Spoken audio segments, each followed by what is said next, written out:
Welcome, sleepy traveler. You've arrived at a quiet space made just for you. My name is Valarie, and I am here to guide you gently into rest, to help ease your mind, soften your body, and drift you toward a peaceful, uninterrupted sleep. Whether your day was long or your thoughts feel a little too loud tonight, let this be your permission to slow down, to breathe, and to simply be. There's nothing more to do now. Just allow my voice to be your guide as we begin this gentle journey toward deep, nourishing rest.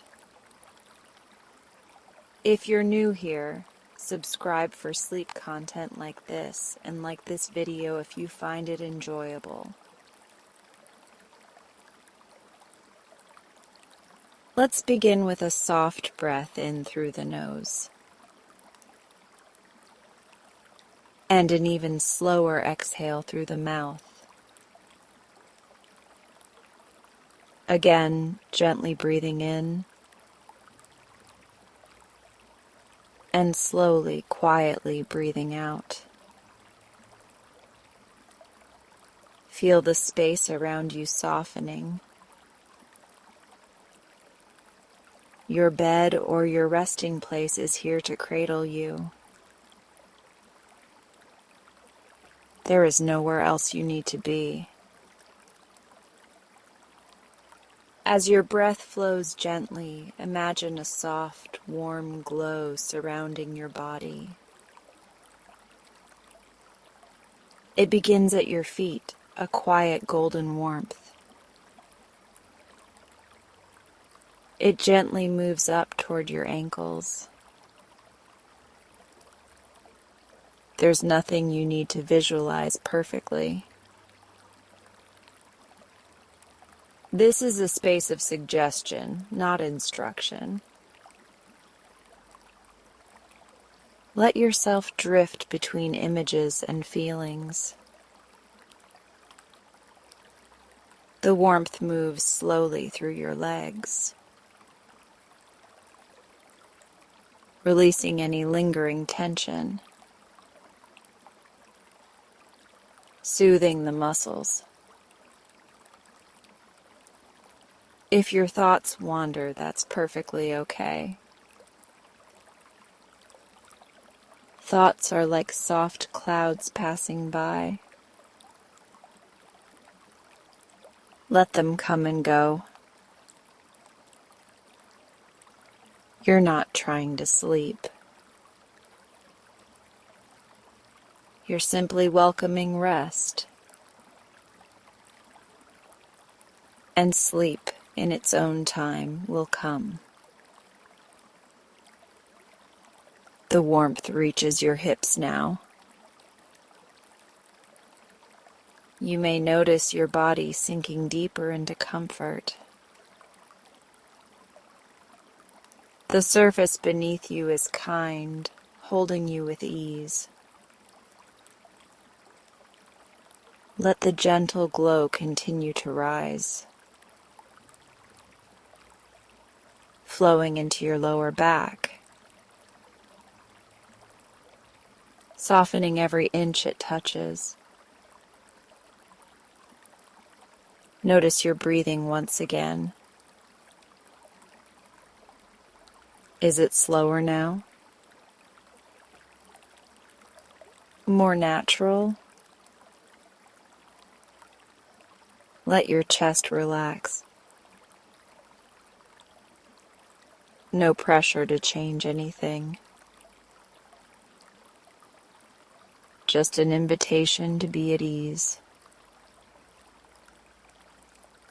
The glow continues into your shoulders. You may feel them melting downward, away from your ears. Tension dissolves in this quiet space.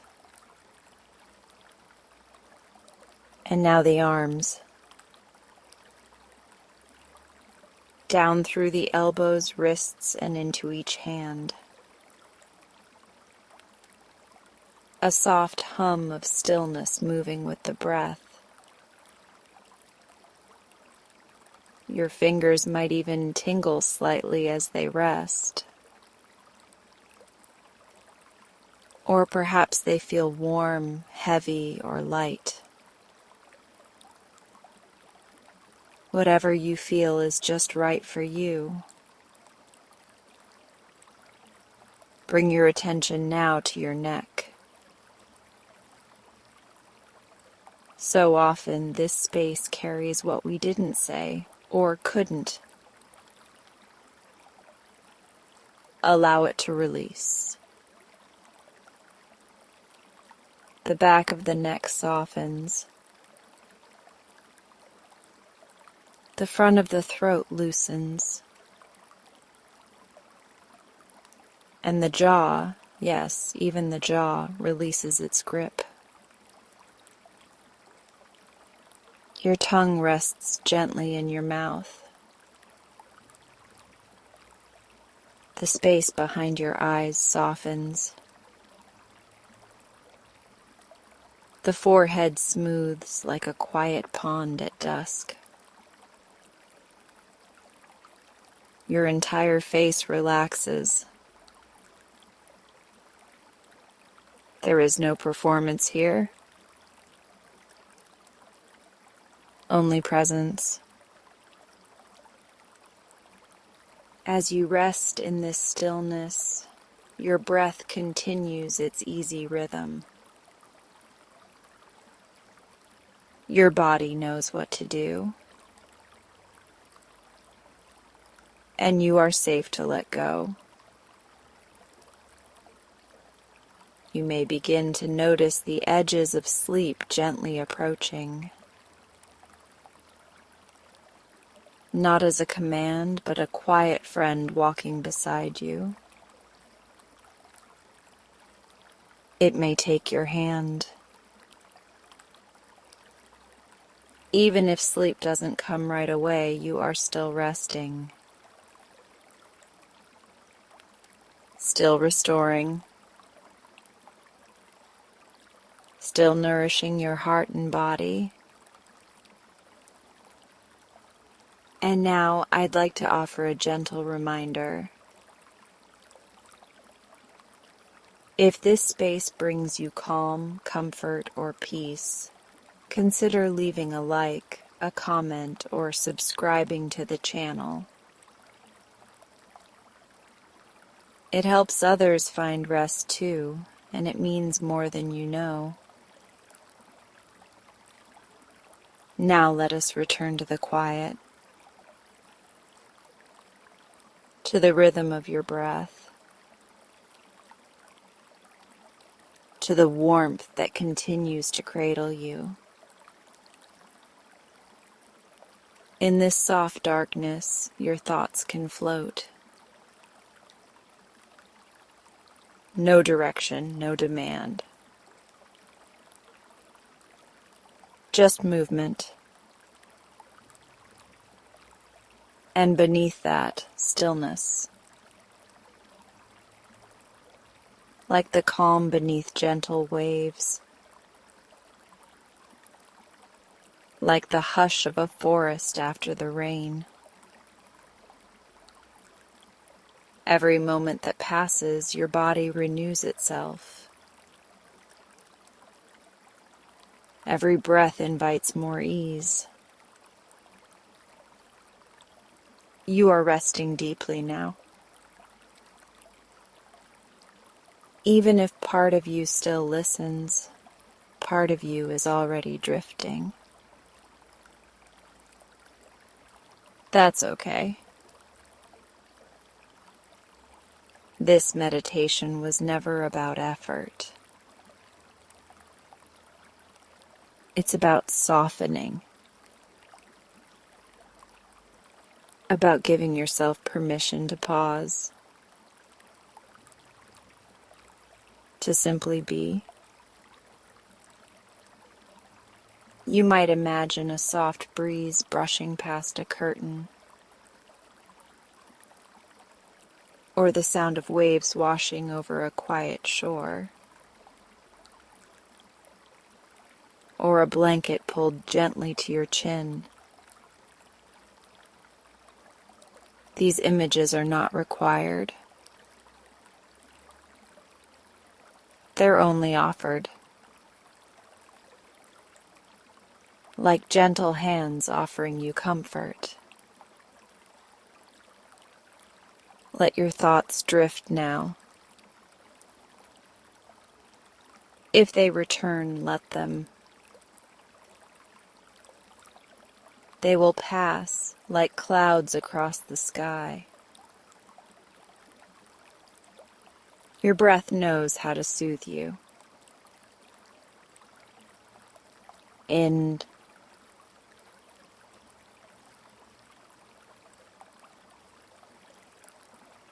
no destination. Only here.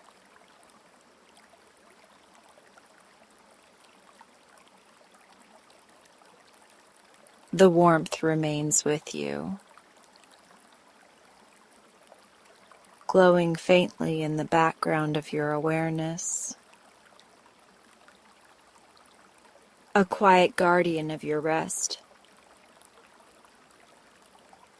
As you continue, I will speak less. The silence is part of your journey. Let it cradle you. Let the stillness be your companion. You are held here. Welcomed here. And when you drift into sleep, it will be natural. Effortless. As though you've always known how. Because you have. Your body remembers. Your soul remembers. Rest is not earned. It is a gift. And tonight, that gift is yours. Breathe in. Breathe out.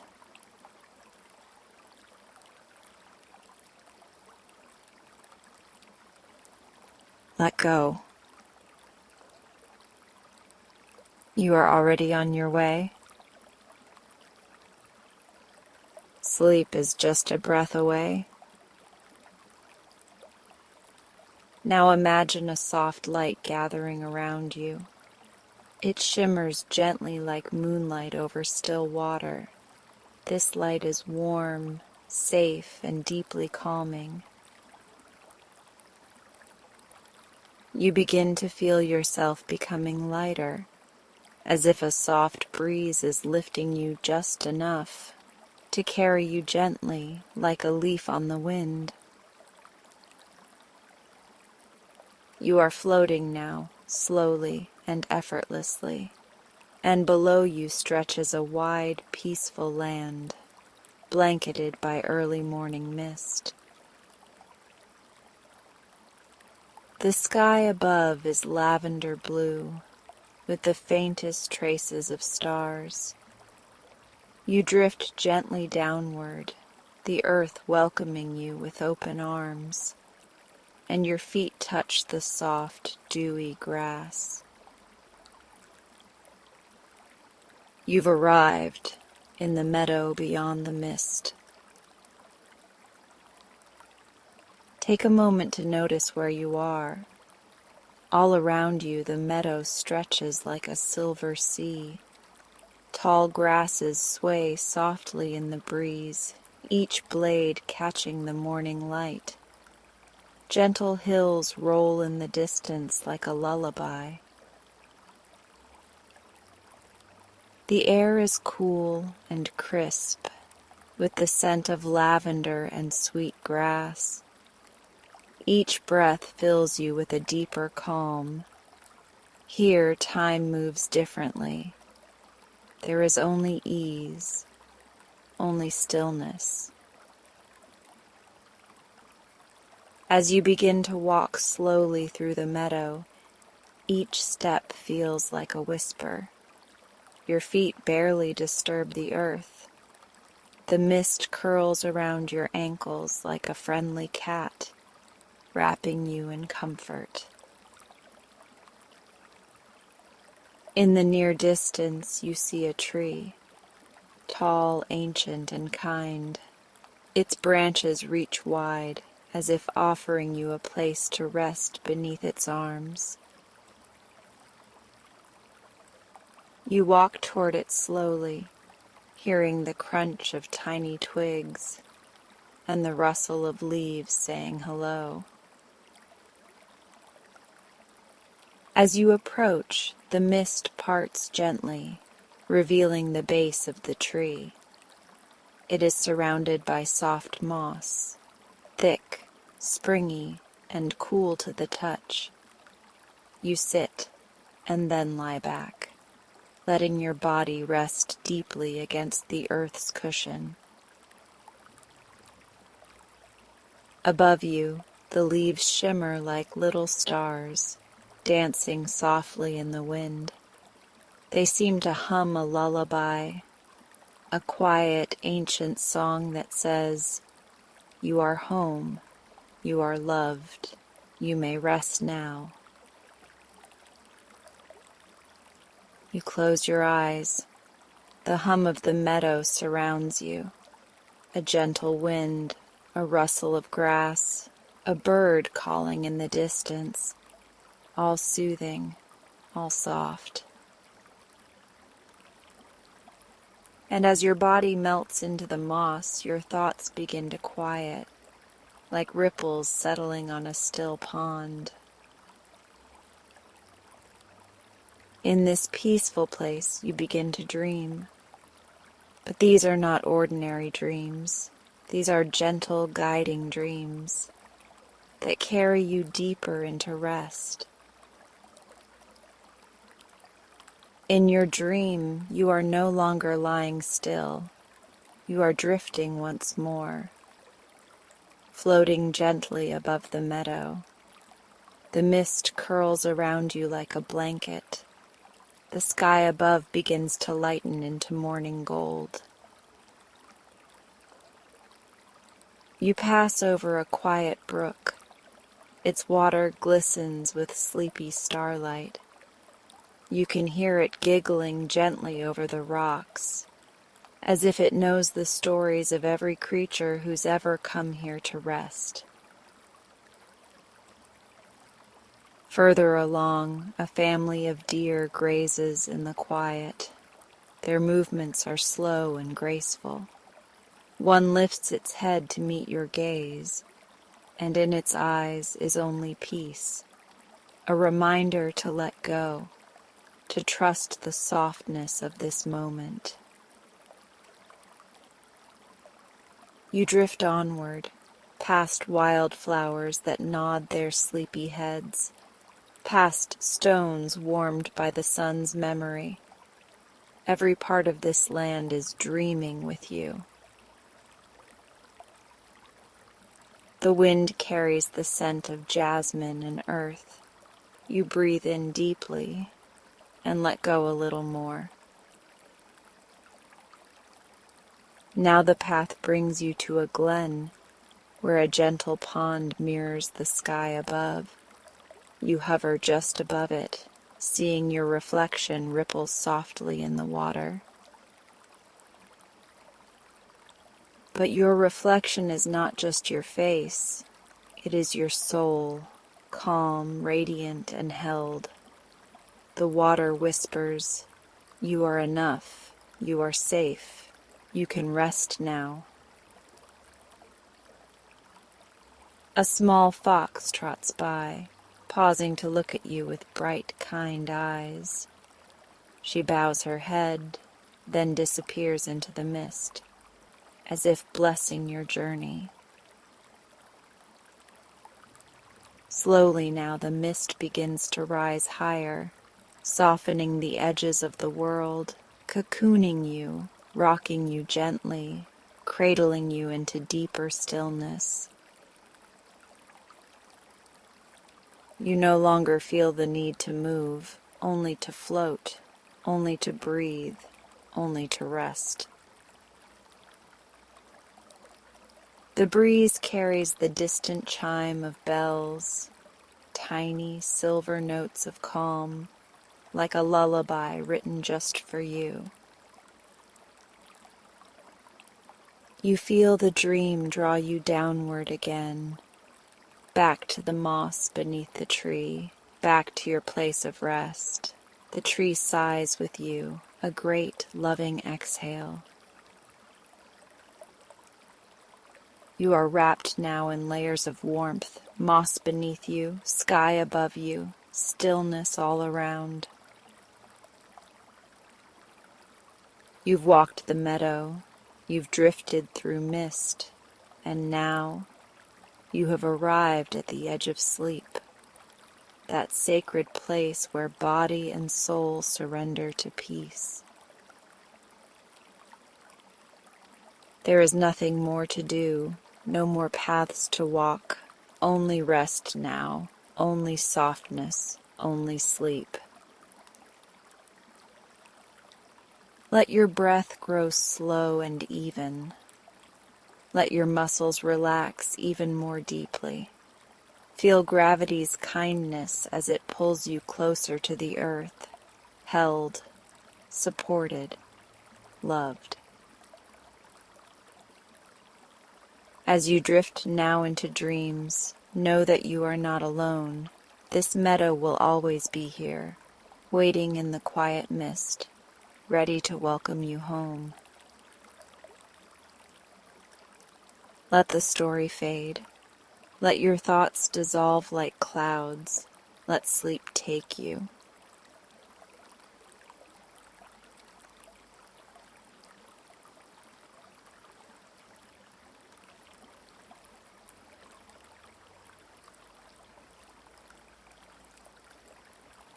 I always thought silence was what I wanted. Peace, quiet, space to create. But some silences stretch too long, don't they? They grow thick like fog, settling into corners, wrapping around your ankles when you walk through a room. They get into the walls, the floorboards, the seams of your clothes. They begin to hum, not in comfort, but in echo. That was the kind of silence I lived with above my bakery, Cloud's End. It's a little place, stone-fronted, ivy-laced, perched where the road begins to climb into the hills and forgets the town below. Most days the fog rolls in before noon and stays until morning. I used to love it, the way it softened the edges of things. But lately, everything already felt soft and distant. I couldn't tell if I was drifting through the world, or if the world was drifting past me. Business had slowed over the past year. I told myself it was the economy or the weather, or people's changing tastes. But deep down, I knew it was me. I'd lost the spark. That morning, before the hearth roll, before everything changed, I woke in the upstairs flat to the scent of rain on old slate and the stubborn chill of another spring refusing to bloom. The covers felt too heavy, but I didn't want to move. I forced myself to the kitchen and started the usual, kneading dough, prepping the counters, turning on the ovens. But each motion felt mechanical, not soulless, but close. I shaped croissants, braided challah, filled scones with lavender and lemon, but none of it sang. By mid-afternoon, Cloud's End was as quiet as the road outside. A few locals came through, Mrs. Elridge for her raspberry thumbprints, young Theo for the cinnamon knots. But mostly, I stood behind the counter, watching the mist cling to the windows. After closing, I sat at my workbench in the corner nook by the pantry, flour still on my hands, sketching out ideas that felt as lifeless as yesterday's loaf. I don't remember falling asleep, just the gentle tap of rain and the creak of the old wooden beams above, and the slow, warm pull of exhaustion. And then the dream. It wasn't vivid at first, just colors, a golden hue, somewhere between butter and sunrise, a scent, warmth, spice, something sweet but not sugary. Cinnamon, yes, but also clove, orange peel, a touch of almond. But what struck me most wasn't the ingredients. It was the feeling. This pastry, whatever it was, smelled like memory, like safe arms around you, like a kitchen you hadn't seen since childhood, like tears falling into laughter. I woke with a start, heart thudding, as if I'd just remembered something important. Still in my apron, I rushed down to the kitchen. The dream was already fading, as dreams do, but the feeling lingered like perfume on the air. I didn't know the recipe, but somehow my hands did. I grabbed ingredients blindly: browned butter, honey, cardamom, citrus zest. I mixed a dough rich with eggs and warmth, shaped it in spirals, tucked in spiced filling, and let it rise in the hush before dawn. When the oven door opened, the scent hit me first, and I nearly cried. It was exactly what I'd dreamed. I didn't have a name for it, not at first. But as I laid them in the front case, golden and glistening, one word came to me: hearth. By 8, the first customers trickled in. Mr. Barrett, our local postman, eyed the tray. "What's that, then?" "New," I said, watching steam curl behind him in the open door. "I dreamt it, actually." He raised a brow but took one, bit into it, and then his eyes filled with tears. He laughed, embarrassed, brushing them away. "God, that's good," he said.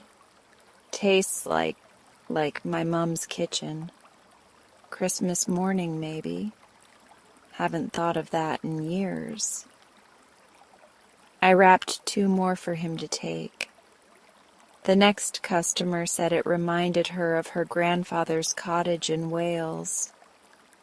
Another said it was like the bread his partner used to make before she passed. By 10, the hearth rolls were gone. People kept coming, asking for the one that smells like home. I had to scribble out a sold-out sign and tape it to the window. Upstairs that night, I sat on the edge of my bed, staring at my hands. It wasn't just the pastry. Something had shifted in me. I hadn't felt alive like that in months. I pulled a notebook from the drawer and scribbled down everything I could remember from the dream, the flavors, the texture, the feeling. And for the first time in ages, I left the page open beside my pillow, just in case. The next night I dreamed again. Not food exactly, not yet. It began in a field of lavender, the kind that hums with bees and sunlight. A citrus grove shimmered in the distance. I woke with the taste of something tart and floral on my tongue, and the image of a pale violet tart cooling on a windowsill. I ran to the kitchen in my nightdress. This time I added lavender to a custard base, folded in orange zest and a drizzle of honey, and poured it into a shortbread crust. The tart came out trembling and delicate, topped with sugared petals. That morning a woman named June bought a slice and sat at the window. After a long silence, she whispered, "This tastes like my honeymoon in Provence." I thought I'd forgotten what that felt like. I didn't say a word, just nodded and wrapped her another slice to go. Word began to spread, quietly, gently, just like the mist that curled around the rooftops. People came from farther away. They didn't always say what they were looking for, but they watched me with hopeful eyes when I placed something new in the case. They asked, "What's in this one?"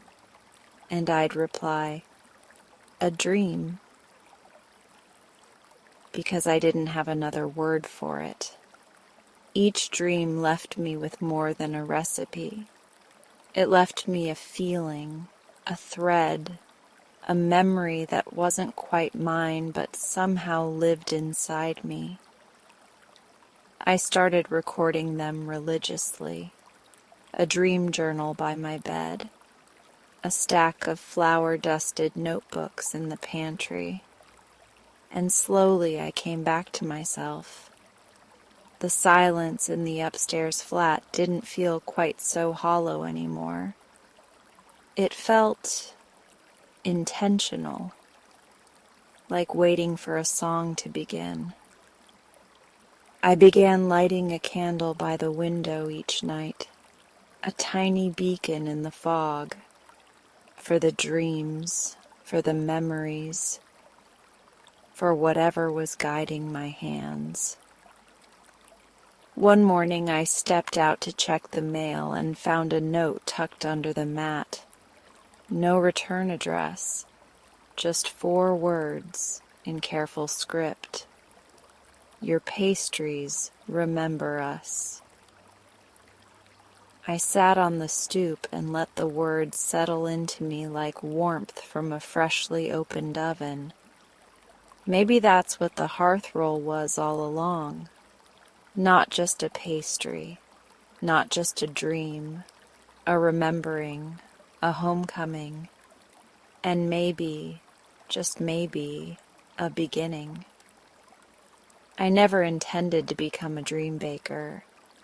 When I pulled that first hearth roll from the oven, a warm, golden spiral that smelled like memory itself, I'd only been trying to quiet the ache inside me, that lonely hum that had grown louder since the town slowed, since the laughter in my bakery dwindled to an occasional murmur, since my hands had begun moving out of habit rather than heart.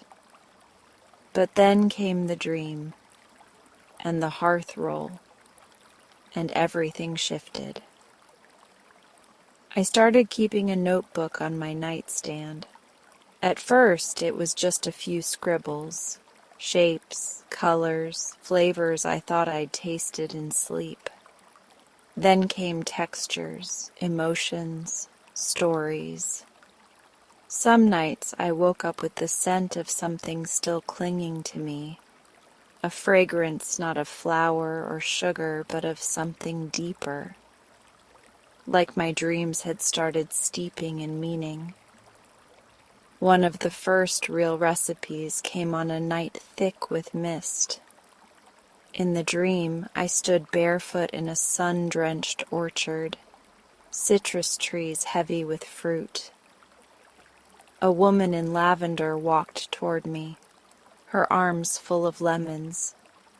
She smiled, handed me one, and said, "It tastes like beginning again." When I woke, my mouth tingled with imagined zest. I ran down to the kitchen before sunrise, heart thumping. The tart I made that morning was simple in form, but delicate in flavor. Citrus kissed with lavender, sweetened by something softer than sugar. I placed only 2 on the front counter, unsure if anyone would even notice. By noon, they were gone. By 2, a woman returned.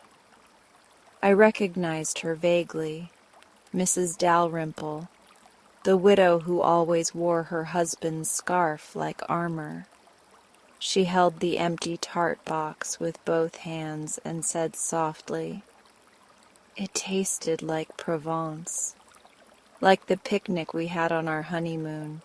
He carried a tart just like this one in his coat pocket. Said the lavender reminded him of me." Her eyes shone, but her smile didn't waver. "Thank you." She walked away lighter than she'd entered, and I, standing there in my flour-dusted apron, felt something shift in my chest, something hopeful. That night I dreamed again. This time it was apple orchards and cinnamon-scented wind. I saw a boy and a girl climbing trees, laughing as they filled their aprons with fruit. The girl had a dimpled smile. The boy called her Liddy. And just before I woke, I saw the 2 of them, now gray-haired, sitting on a porch with matching mugs and the same spiced apple cake between them. I made that cake the next morning. It sold out by 10. At noon, a stooped man with clouded eyes came in, holding his cane like a question. "Did you make that apple cake?" he asked. His voice trembled like his hands. "I did." He nodded once, as if confirming something invisible. "My sister used to bake it for me when we were little. She passed last year. I haven't tasted that cake in over 60 years. His eyes welled, and he pressed a crumpled bill into my hand. "Thank you for bringing her back to me." After he left, I sat down in the back room, shaking. What was happening? I wasn't just dreaming recipes. I was dreaming people's memories, feelings, longings, losses. My pastries weren't just feeding bellies anymore. They were feeding something deeper. That night I couldn't sleep. I kept thinking of the lavender tart and the apple cake, the look in Mrs. Dalrymple's eyes, the tremor in the old man's voice. What was it about these recipes? Was I healing them? Or were they healing me? I'd been drifting for so long, since my parents passed, since I stayed behind while others left the hills for shinier places. My bakery, Cloud's End, had become a cocoon I wasn't sure how to break out of. But now I was waking with purpose. My hands stirred with intention again. I'd forgotten what that felt like, and still, the dreams came. A cocoa chili biscuit that a young woman said tasted like her grandmother's hearth in Oaxaca. A honey rosemary loaf that made a man whisper, "My mother's kitchen." I thought I'd lost it forever. Every dream left me with the same quiet awe. How did these flavors come to me? I never met these people in my sleep, yet each pastry seemed tailored for someone. as if my dreaming self was tapping into the hidden threads that held hearts together.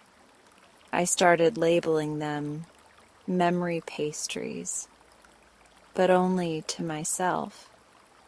I didn't want to scare customers with talk of magic or dreams. Most just said the food made them feel something. That was enough. I also began to notice something else. People lingered longer after trying the pastries. They'd sit by the window, lost in thought, or lean across tables to share old stories. Laughter returned to the shop. Not loud, but warm and constant, like sunlight through lace curtains. One afternoon, I found a handwritten note on the counter, unsigned. The roll tasted like my grandfather's cabin. I didn't even know I remembered the smell of pine wood and cinnamon. Thank you for bringing it back. Another day, someone left behind a photo, a black and white snapshot of two girls with matching braids, biting into pastries on a stone wall. No name, just a post-it on the back that read, "Your raspberry almond tart. This is the memory it gave me." I kept every note, every photo. I pinned them to a corkboard behind the counter, a growing mosaic of invisible threads I never meant to stitch together, and I kept dreaming. But now the dreams weren't always sweet. One night I stood in a field of sugar cane, the sky heavy with the smell of smoke.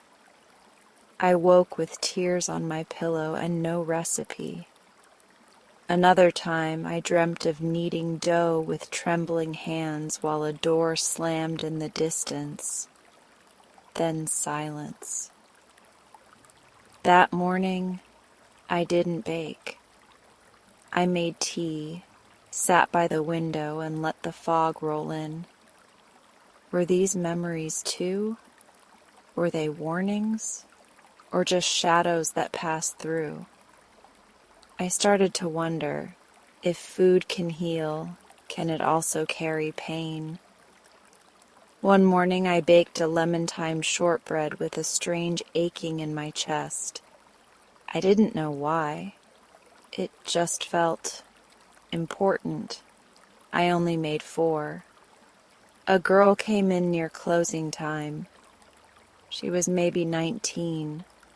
Eyes ringed with the kind of darkness that doesn't come from lack of sleep alone. She looked around nervously, asked for something small, and picked the shortbread. She sat in the far corner and ate in silence. Then, after a long time, she walked to the counter and whispered, "I don't know why, but that reminded me of my dad. He used to make lemon cookies with thyme before he got sick. I haven't thought about that in years." Her voice broke. "He passed in April. I didn't cry then, but I think I can now."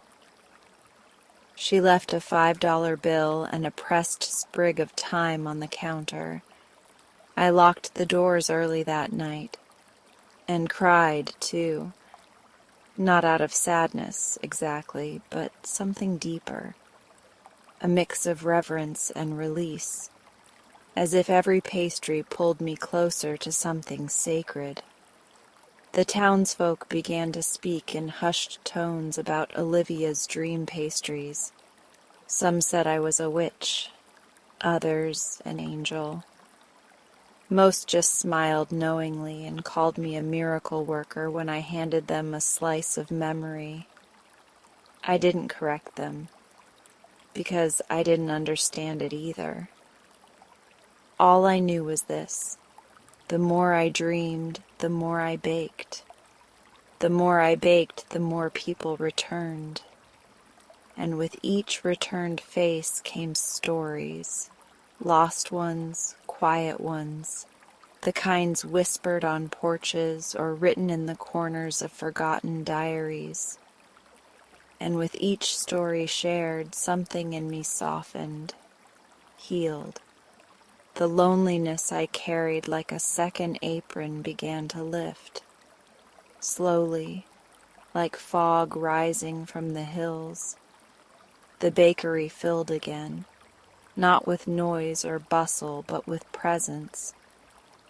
That was the word I came to cherish. Presence. Each pastry grounded someone, called them back to a moment they'd forgotten or buried. A smell, a taste, a memory that reminded them of who they were, who they loved, what they lost, and sometimes what they still carried with them. I was no longer just a baker. I was a keeper of threads, a weaver of warmth, a dreamer with flour on her sleeves and a world of stories rising in her oven. And as I closed the shop that night, the stars just beginning to blink open above the hills, I whispered to the dough I had left proofing on the counter, "Who will you be for?" Because I knew the dream would come again, and in it, somewhere, would be someone else's story, ready to rise, ready to be remembered. The note was tucked beneath an empty plate, a sliver of folded paper with handwriting like wind-blown grass. You baked something I didn't know I was missing. There was no name, no return address, just a heart-shaped crumb where the hearth roll had once been. I stood there in the hush of the early morning cleanup, holding that small truth in my flour-dusted fingers. For a long moment I didn't move. The note felt like a whisper only meant for me, like someone had leaned across time and distance just to say, "You stirred something I forgot I carried." The stool where they'd sat was still warm. Whoever the traveler was, local or just passing through, I hadn't spoken to them, but they'd spoken to me. That night, sleep found me not in exhaustion, but in longing, the kind that fills your chest like rising dough, quietly, slowly, until you feel it in your ribs. And then came the dream. I was small again. 7, maybe 8. My legs swung from a wooden stool in the old kitchen, the one with the warped floorboards and floral linoleum my mother never got around to replacing. She stood at the counter, her apron streaked with flour, arms moving in the rhythm of something ancient. Her hum was soft and tuneless, like she was listening to a song only she could hear. The room was warm, scented with vanilla and browned butter and the faint citrus of grated orange peel. A yellow cake sat cooling on the window ledge. Nothing fancy, just a golden dome, cracked slightly in the center, the kind of cake made on Tuesdays for no reason at all. My mother smiled as she sliced a piece, slid it onto a plate, and handed it to me without a word. The bite was everything, the comfort of being seen, the hush of safe places, the echo of afternoons spent waiting for nothing but the next breath. When I woke, the dream clung to my senses like morning fog. I didn't question it. I just went to the kitchen. The sun hadn't risen yet, but Cloud's End was already alive in its own quiet way. The scent of yeast and butter hung in the air. My wooden spoon, chipped at the handle, felt familiar and brave in my hand. I reached for my mother's old cookbook, the one that lived behind the loose brick in the pantry wall. She'd kept her recipes there, some handwritten, others clipped from magazines and stained with memory. As I flipped through the pages, something fluttered to the floor. A blank recipe card, cream-colored, soft at the edges, no title, no ingredients, just emptiness. But somehow it didn't feel empty at all. It felt like an invitation. So I baked from feeling, not instruction. I mixed eggs with softened butter, added brown sugar and cinnamon, but also a dash of almond extract, because that's what my mother used to do when she was missing her own childhood. I grated orange zest, folded in sour cream, and poured the batter into a vintage bundt pan I hadn't used in years. It smelled like the kitchen from my dream. I didn't name the cake. I didn't need to. That morning, I placed a single slice on the front counter beside the register with a handwritten note that read, "Try a memory." The first customer, a gruff man who always ordered rye toast and black coffee, took a bite and immediately sat down. He didn't say a word, just closed his eyes and let the silence settle. Later he whispered, "Tastes like the cake my grandma made every Christmas. I didn't even remember it until now." That night, I stared at the blank recipe card again, and then I placed a small stack of them on each table in the bakery. Above them I wrote, "What's something you tasted once and never forgot? A dish, a scent, a feeling? Tell me." I left a small jar beside each stack, tied with twine for patrons to drop their cards into. I didn't expect much, maybe a story or two, maybe someone's recipe for meatloaf. But by the end of the first day, 3 jars were full. Some entries were simple. Warm strawberries on toast with sugar. My mother used to mash them with a fork and call it breakfast. Peach cobbler eaten from a paper plate in my cousin's backyard. July 1996. The smell of garlic and rain in my father's kitchen. Others were more cryptic. The pastry I had in Prague at sunrise. I don't remember the name, but it had honey and poppy seeds, and I cried. Lemon soup. I was 12. He was leaving. A mint I wasn't supposed to take from the crystal dish at my grandmother's funeral. It melted slowly and made me feel like I was 5 again. Each one read like a postcard from someone's past, a breadcrumb trail back to the moments that shaped them. I read them at night, sometimes aloud, sometimes in silence, and I felt something stir in me I hadn't felt since I was a child watching my mother bake by instinct. Not duty, not obligation, but wonder.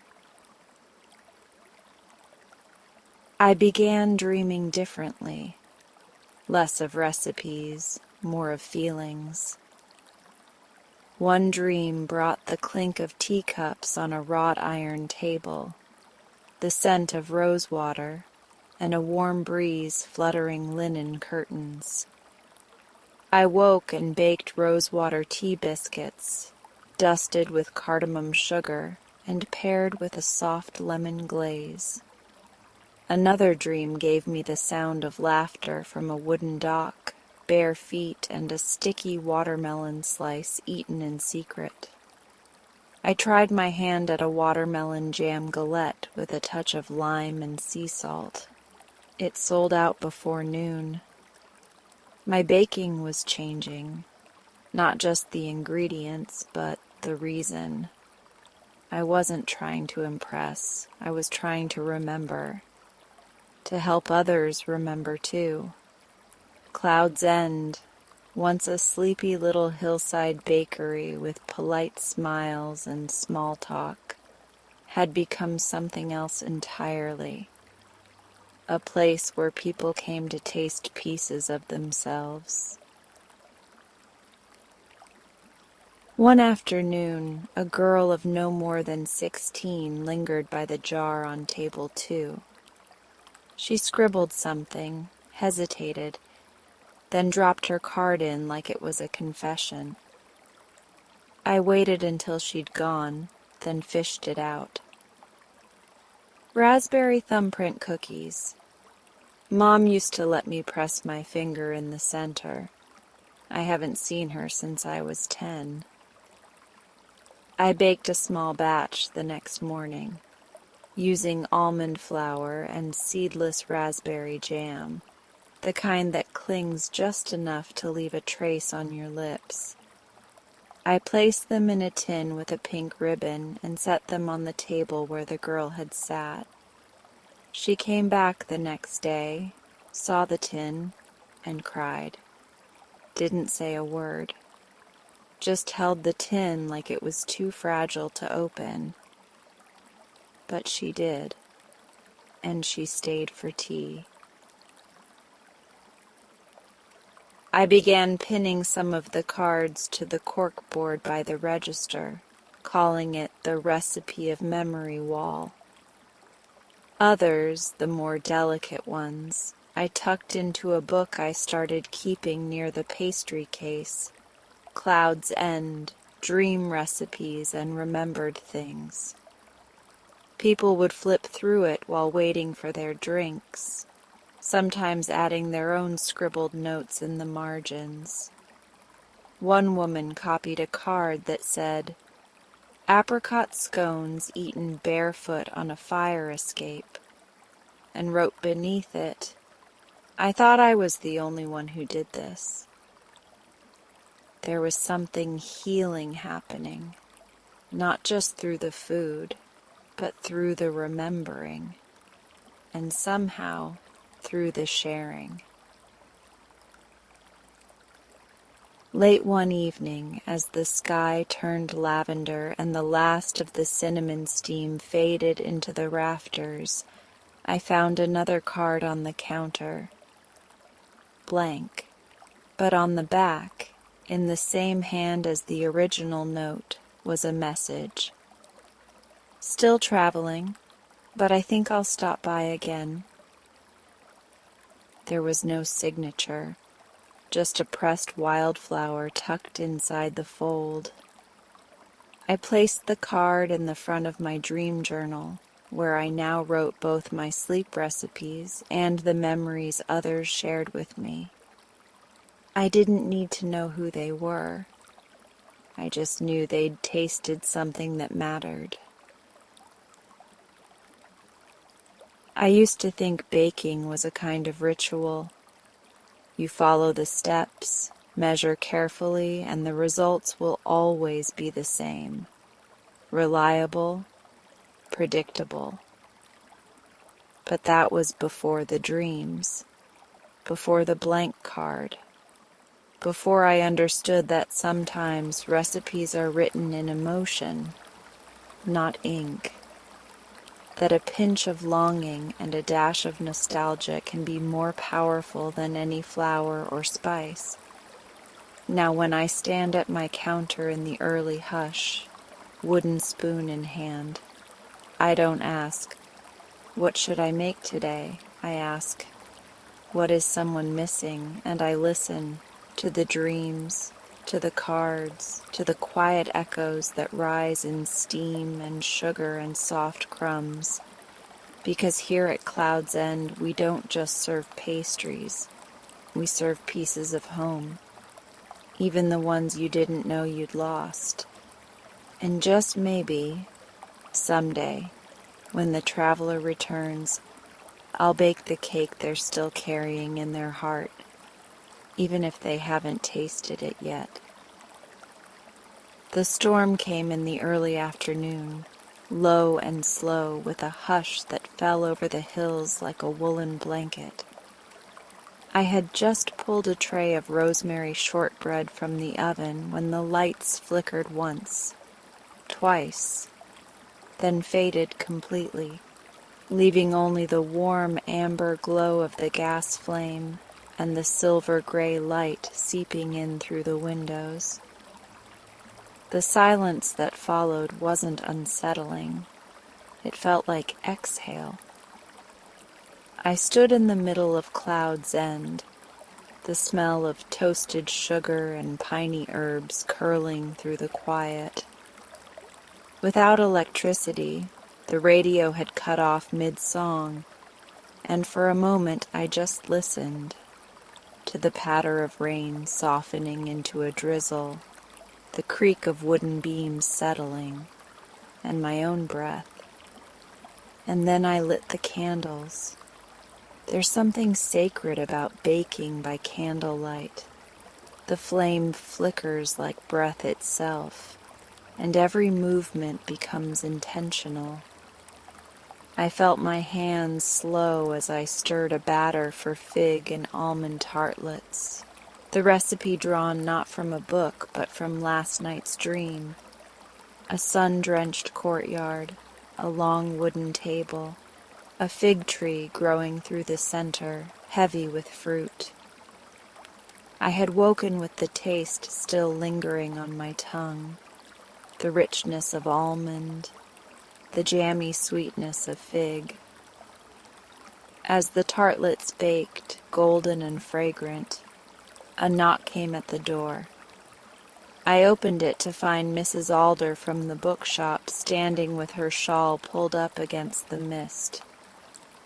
"Power's out all across town," she said, brushing rain from her shoulders. "I remembered your oven runs on gas. Thought you might be the only warm place left." "Come in," I said without hesitation. She stepped over the threshold and into the candle-lit hush of the bakery. Her eyes widened. "It smells like memory in here," I smiled. "That's the idea." More knocks followed. Word travels fast in a small town, especially when the lights go out. Soon a dozen neighbors filled the cafe, some with lanterns in hand, others just drawn to the glow. I pulled out mismatched chairs, lit every candle I owned, and brewed tea from the kettle I kept on the stovetop. People settled in. Wet coats draped over the backs of chairs. Steam rose in gentle swirls. And the stories began. At one table, a teenager told Mrs. Alder about how he used to bake lemon muffins with his grandmother before she passed. Across the room, an elderly man with kind eyes and a trembling voice spoke of the cake his wife used to make every year on their anniversary, a layered chocolate sponge with raspberry jam, which no one had managed to replicate since she died. I passed tartlets from table to table, sometimes sitting, sometimes listening, always offering another slice of something warm and sweet. And then the door creaked open again. The traveler had returned. He stood just inside the doorway, damp from the rain, his scarf darkened with mist. His presence quieted the room, not in a dramatic way, but like the moment between lightning and thunder, expectant, held. I remembered the note he had left weeks ago. You baked something I didn't know I was missing. And I remembered his eyes, the weight they carried. Now he stepped forward, taking in the flickering candlelight, the crowded tables, the low hum of stories being shared like slices of pie.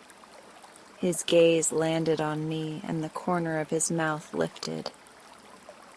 "Olivia," he said softly. I didn't know how he knew my name. "Yes," I answered.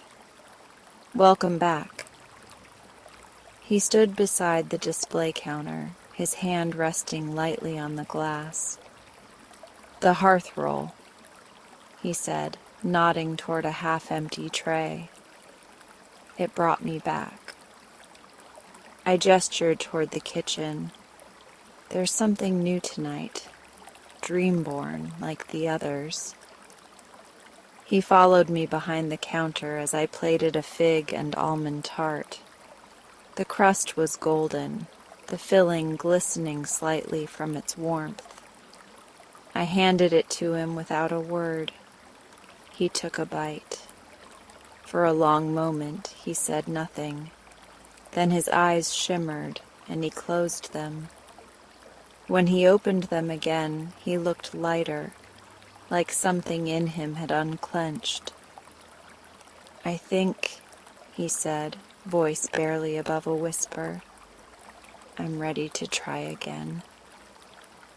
We stood in that moment, suspended between memory and possibility. "Would you tell me your name?" I asked. "Elias." "Were you—" I hesitated. "Were you once a baker?" He nodded. "I was, before everything changed." I didn't press. Some stories arrive only when they're ready. Instead, I poured him a cup of tea and motioned toward the long oak table where others were still gathered, still talking. Elias sat. And when he did, something shifted. He didn't speak much at first, just listened. But when someone mentioned a failed batch of croissants, he chuckled softly and offered a tip about butter temperature. Soon he was sharing his own stories, his voice steadying like bread rising in the warmth. The storm outside deepened. Thunder rumbled over the hills, but no one flinched. Inside, Cloud's End had become a kind of sanctuary, one born not of planning, but of presence. It was late when most people began to trickle out, lanterns bobbing back down the winding street. I stayed behind to clean, wiping crumbs from tabletops, gathering empty mugs. Elias lingered, his sleeves rolled up, quietly drying dishes at the sink beside me. "You didn't ask why I stopped baking," he said after a while. I looked over. His expression was unreadable, but his hands were steady. "You'll tell me if and when you're ready." He gave a quiet laugh. "I lost someone, my partner. We baked together. When he passed, I couldn't step into a kitchen without falling apart." "I'm so sorry," I said. "I thought I'd never find joy in it again. But that roll, the first one I tasted here, it cracked something open." I thought of my dream that night, the fig tree, the courtyard, the sunlight through olive branches. It hadn't felt like just my dream. It felt scent. "Maybe," I said slowly, "there's something about this place, about baking from feeling instead of instruction. I don't know, it started with the hearth roll. but it hasn't stopped. Elias dried his hands on a dishcloth and looked at me, eyes intent. "Do you think," he asked, "you might want to teach someone again?" My breath caught. "Are you offering to apprentice?" "I might be offering to remember." We stood in the candlelit kitchen, shoulder to shoulder. The storm rumbled, but I no longer feared the dark.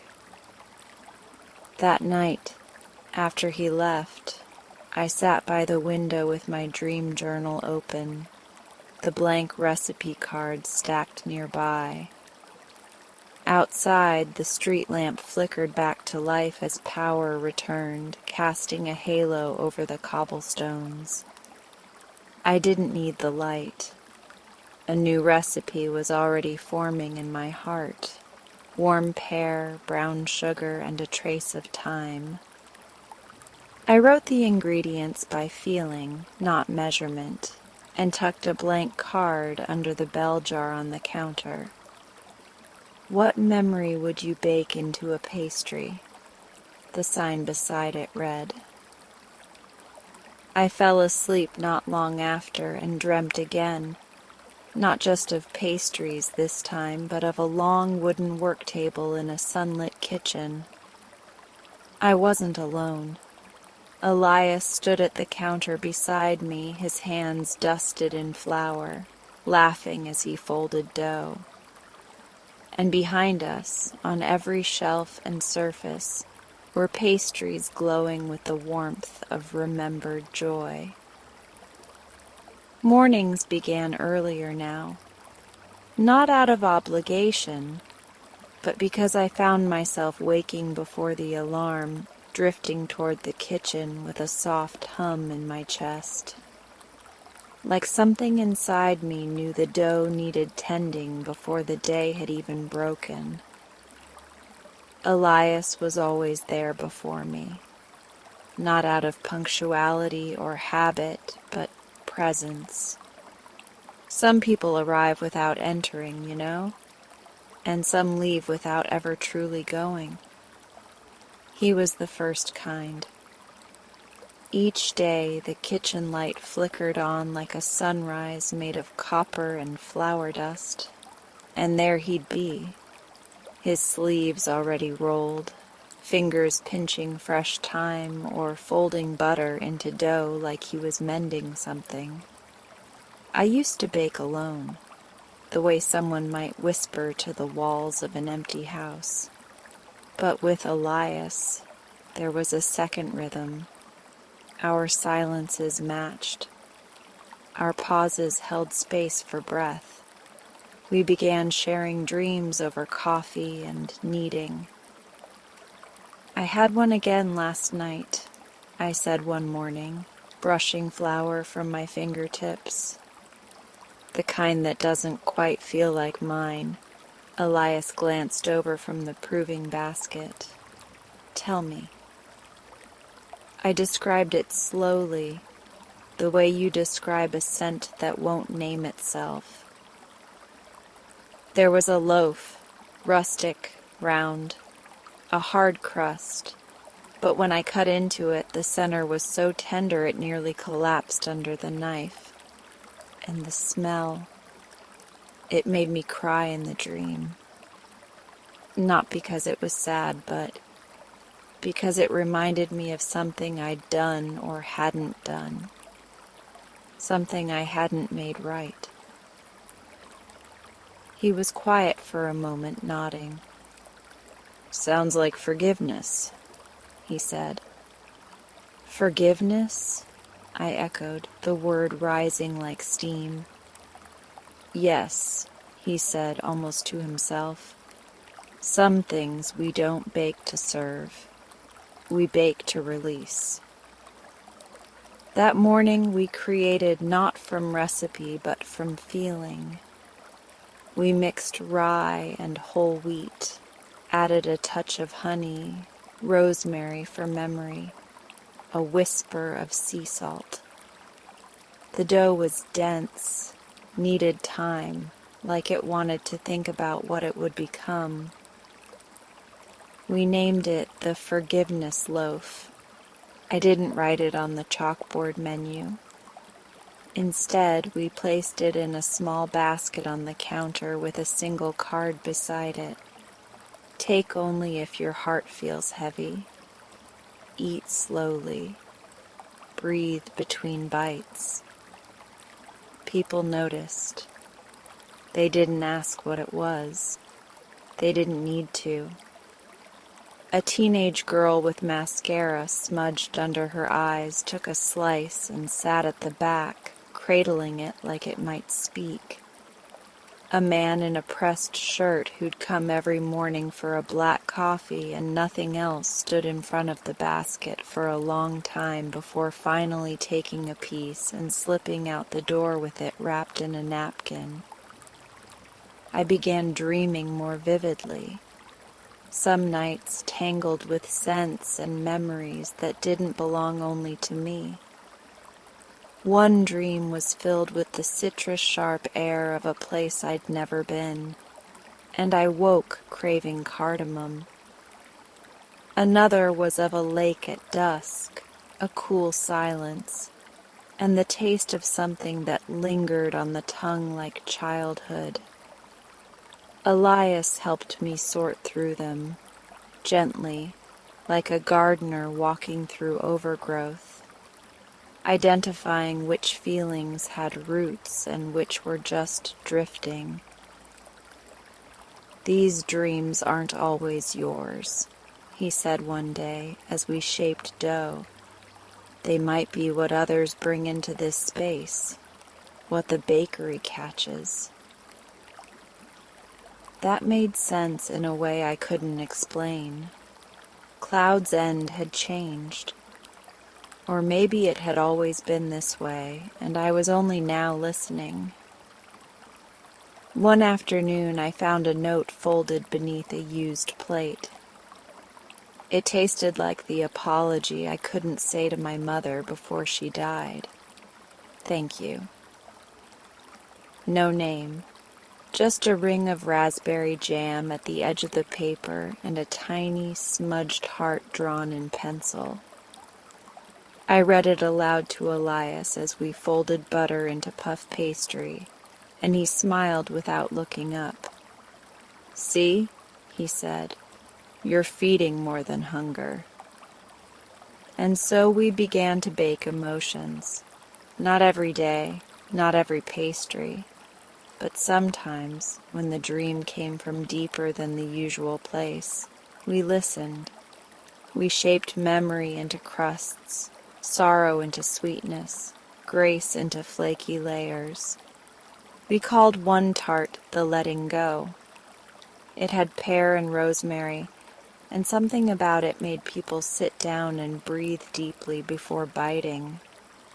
Another we named the stillness tart, and it was delicate, just lavender, lemon, and cream. People whispered around it like it was holy. There was one that came to me after a dream of holding hands with someone whose face I never saw, a warmth in the fingertips. That became the first touch scone, soft, with rose water and honey, topped with crushed almonds like freckles. And then there was the bread from the forgiveness dream. It became our quiet bestseller, not because people asked for it, but because they needed it. We never advertised it, and yet it always disappeared by mid-morning. Sometimes someone would slip a folded note in the empty basket. Sometimes they would only nod on their way out, their expression different than it had been walking in. One morning I dreamt of Elias. We were in the bakery, only the walls were softer, like made of memory and moss. He was humming a song I didn't know, his hands pressing dough with reverence. I asked him in the dream, "Do you miss it?" He looked up. Every day. But I think I'm baking again, aren't I? I woke up with tears in my eyes. That morning, as we worked side by side, I offered him a small bowl of fig jam, the same recipe from the fig and almond tart I'd served him during the power outage. He paused, then smiled and spooned a bit onto the corner of his bread. "Do you ever think about what you left behind?" I asked. His hands slowed. "All the time," he said quietly. "But I think maybe I didn't lose it. Maybe I was waiting for a place like this to find it again." We didn't speak for a while after that. Just the sounds of mixing, shaping, baking. We started placing blank recipe cards in a little box on the counter. The sign said, "What memory would you bake into a pastry?" Some left only one word: springtime, regret. My grandmother's laugh. The night I almost stayed.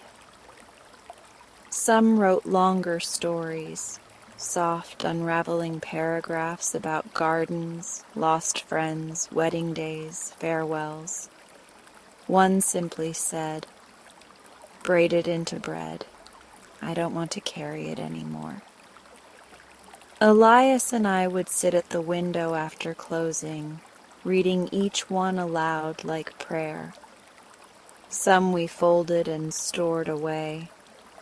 Some we tried to bake, carefully, gently, like holding someone else's heart in our hands. I began to understand what my mother had meant when she used to say baking is a kind of alchemy. Not just flour and fire, but transformation. A way of taking all the unsaid things and turning them into something warm enough to share. And maybe that's what forgiveness really is. Not the erasing of wrong, but the offering of warmth despite it. The quiet act of saying, "Here, I made this. Will you sit with me a while?"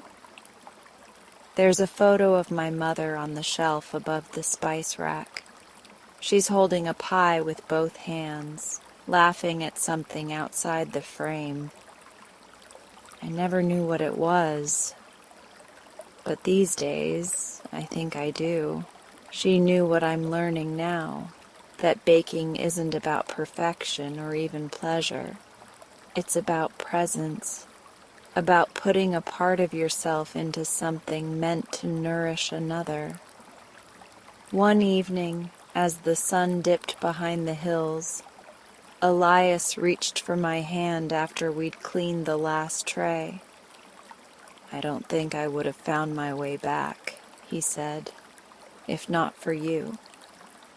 I looked down at our fingers dusted with flour and sugar, calloused from heat and healing. "We found our way," I said. "Together."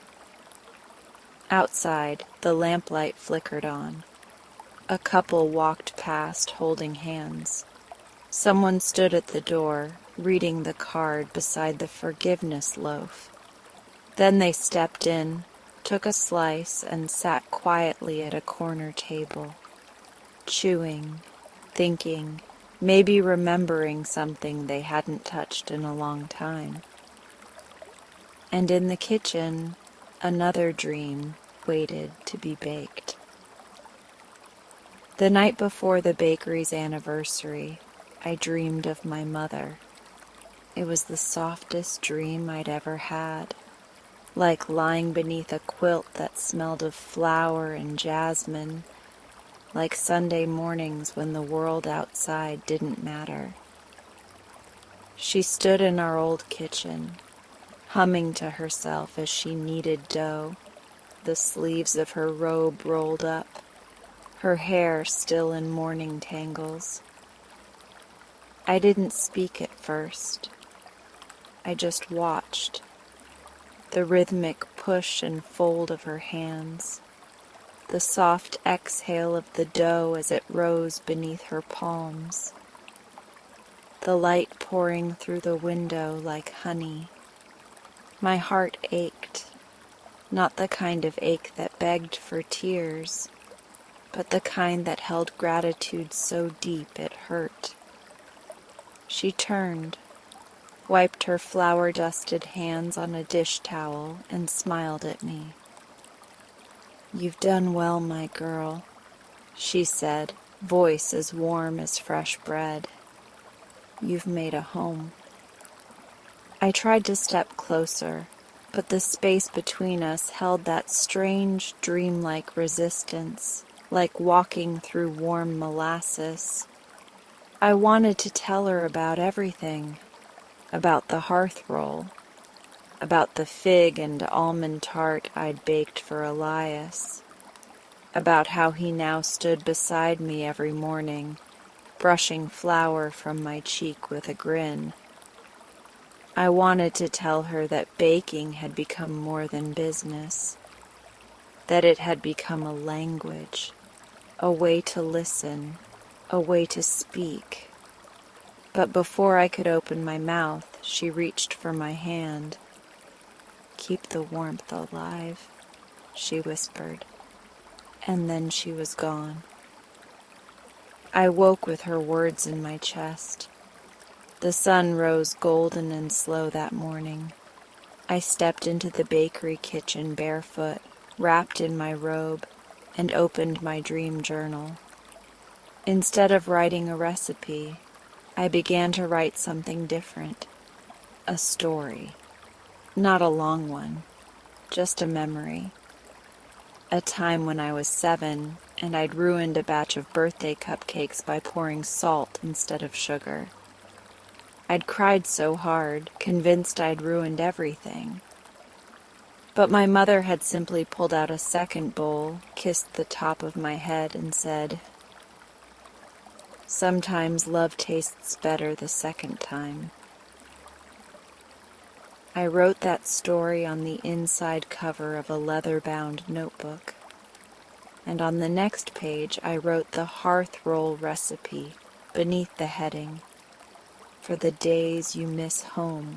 I didn't stop writing for hours. Each recipe came with a feeling, and each feeling called forth a story. For lost things found again, for laughing with your whole body, for first forgiveness. Each one had been dreamt and then baked into something warm and real. By mid-afternoon, I knew what I was creating. From Dreams with Love, a recipe book that was part memory, part guide, part heart. The bakery's anniversary fell on a Friday. 1 year since the hearth roll, since I began baking from dreams, since the fog first lifted and made space for light. We closed early that day to prepare. Elias strung lights around the window frames, warm bulbs glowing like fireflies. Laurel, the florist, brought bouquets of sun-dried lavender and rosemary to line the tables. Miss Bellamy donated her collection of mismatched teacups, each one chipped just slightly, but lovely in its own right. The mayor sent word that no one was allowed to cook dinner that night. Only Cloud's End pastries would be served, and everyone was to come hungry. By sunset, the bakery looked like a candlelit postcard. The scent of cinnamon, almond, and vanilla butter wafted into the cool air. I wore my mother's apron, the pale blue one with embroidered daisies, and slipped the finished recipe book onto a stand beside the cash register. We didn't take money that night, just smiles, just stories. I stepped onto a stool behind the counter as the room filled with laughter and candlelight. "Thank you," I began, voice trembling only slightly. Thank you for believing in a little bakery that ran out of sugar 3 times this month. Laughter bubbled through the room. Thank you for letting your stories walk in with you. For every memory you tucked into your napkin, every tear that met a tart and turned into a smile. This place, it's not just mine anymore, it's ours. I raised my glass of warm cider. To dreams, to bread that forgives, and to the table we've made together. The crowd lifted their glasses, and for a moment the air itself shimmered with something unspoken but deeply understood. Elias found me by the back door later, where the cool night air drifted in and cooled my flour-dusted cheeks. You did it, he said, slipping his hand into mine. No, I smiled, squeezing his fingers. We did. The moon hung above the hills like a quiet witness, and I felt something loosen inside me, some old fear that had lingered in the corners. Gone now. That night, after the last dish was washed, the last candle snuffed, and Elias's soft kiss pressed to my temple, I crawled into bed with the window cracked open. I expected another dream, another recipe, another glimpse of my mother, but nothing came. No pastries shaped from memory, no whispered advice, just the sound of wind through trees and the warmth of my blanket. And for the first time, that emptiness didn't scare me. I woke feeling everything. It's been 6 months since that night. The recipe book, From Dreams with Love, now sits in the bakery window. We print a new batch every few weeks, and people take them home like sacred texts. They write in the margins. They send me letters. One woman mailed me a picture of her mother holding the hearth roll beside a photo of her childhood kitchen. It tastes like the lullabies she used to hum, she wrote. I'd forgotten the melody until now. Another card came from a cafe in New Zealand. Someone had taken the idea of baking from dreams and made it their own. They called it Moonrise Morsels. The note simply read, "Your story became a seed. Thank you for planting it." The bakery is busier now, but still gentle. People come not just to eat, but to breathe, to remember, to share a slice of something warm and invisible. And sometimes Elias plays soft music on the piano we moved into the corner. I swear it makes the scones rise higher. We've started leaving blank recipe cards on the tables again. Not for flavor suggestions this time, but for moments. Moments people want to taste again. One boy wrote, "The day I found my dog after 3 weeks lost." Another, "That time Grandma let me skip school and eat strawberries in bed." I read them at night. Sometimes they guide my dreams. Sometimes I let them simply be. And me? I still dream, but not always of pastries. Sometimes I dream of standing in sunlight, my hands covered in flour, my heart calm. Sometimes I dream of my mother, not speaking, just smiling, her hands steady, her presence whole. Other times I dream of nothing at all, and that too is a gift. Because when I wake, I no longer need to chase meaning in the clouds. I feel it in the steam that curls from a mug, in the laughter that settles between tables, in the sound of the bell above the door, announcing not a customer but a neighbor returning home. A few weeks ago, Elias asked me a quiet question as we cleaned up after the morning rush. Do you think your dreams will ever run out? I looked up from the dough I was shaping, then at the smile lines near his eyes and the smudge of flour on his jaw. No, I whispered, pressing the dough into its final fold. I think they just change shape. From Dreams with Love continues to grow, not just in pages but in presence, in people, in the way a tart can say, I missed you, or a loaf can whisper, you're forgiven. I don't know what dreams will come next. I don't know if I'll ever again taste a memory so vividly I wake weeping. But I do know this. The warmth lives on. In every morning that begins with hope and butter, in every story that gets kneaded into something golden, in every person who steps inside and finds a little piece of themselves waiting on a plate.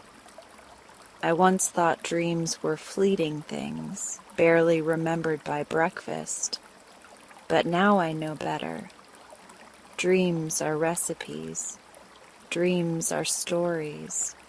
Dreams are love, passed from hand to hand, heart to heart, and bite to beautiful bite.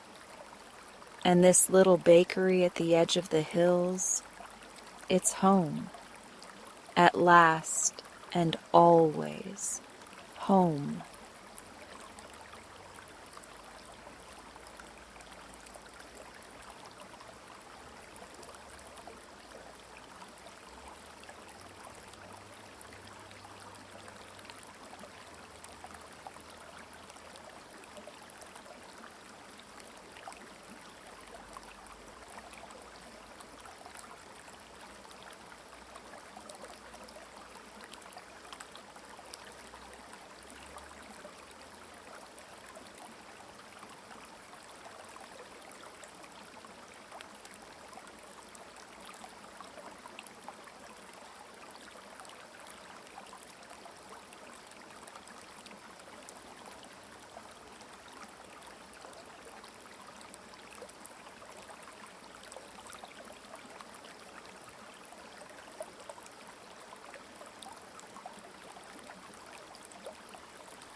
And that ends tonight's meditation. You're welcome to stay for a bit longer if you like. Have a beautiful night. Until next time.